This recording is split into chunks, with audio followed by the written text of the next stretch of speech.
I know it's autumn when I'm summoned by my youngest daughter to remove the massive, ugly spider from her bedroom ceiling. To be honest, her definition of massive and mine are a little bit different, but the arrival of spiders indoors is a sure marker that the seasons are thinking about changing. I wouldn't mind, but my daughter is now 20, and I was kind of hoping she would have learned by now to have dealt with spiders. But her fear of them is very real, and I still need to be her hero. It might be that our own fears are a little bit more complex or nuanced than the massive spider on the ceiling. But regardless of our age, our stage of faith or our experience, fear can still be a present reality in our lives. The future of our own lives, of our health, our world, our environment, our churches, can occupy plenty of space in our hearts and minds. And those things become the subject of our prayers, and rightly so. The chances are, if you scratch beneath the surface, you too can voice some of the fears that play a part in your life and your ministry too.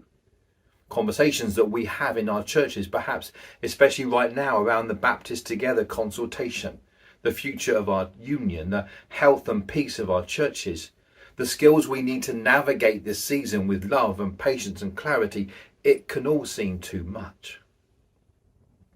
When I was serving in South America with BMS World Mission, we once visited a favela, a poor community in Sao Paulo in Brazil. It wasn't a community I knew. We were serving in Ecuador, a different country, different side of the continent, different language, different culture. But as we got out of the car, there were people literally scrubbing the evidence off the streets of last night's shooting. It was horrible, and I was scared. The guide who had agreed to come with us lived in a different favela, and these places are hugely territorial, so he was just as scared as I was. And the driver who took us to the favela wouldn't drive right in. He dropped us just on the edge, and he muttered under his breath as he sped away, "God be with you. God be with you." I've thought a lot about that day, how scared I was, and what it means for God to be with me. I often reflect on what it means for God to be with me. And does knowing that God is with me make me any less scared? Does knowing God is with me help me manage my fear as a leader, as a pastor, as a Christian? John Newton wrote that if the Lord be with us, we have no cause of fear.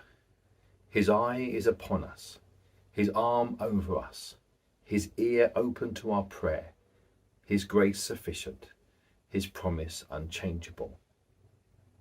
It sounds so obvious, so easy, so formulaic. I felt it in that slum that day. My daughter felt it in the bedroom that day. If the Lord be with us, should we not fear?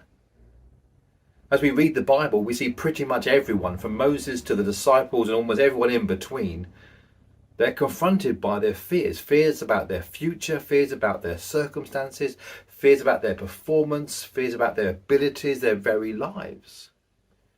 And yet those saints who go before us knew that greater than their fear was the one who held them through their fears. That the very real presence of God gave them the courage to keep trusting, keep moving, keep growing, keep going. I dealt with the spider. It wasn't the biggest one I've ever seen. But what was interesting was when I arrived in my daughter's bedroom, the spider was still there, but now so was I. And my daughter calmed, trusted, and her fears were eased. But the spider was still on the ceiling. But now the presence of someone who was able changed everything. His eye is upon us, his arm over us, his ear open to our prayer, his grace sufficient, his promise unchangeable. Maybe our simplest prayer is to rehearse our fears in the presence of the one whose eye is upon us. Grace and peace be yours.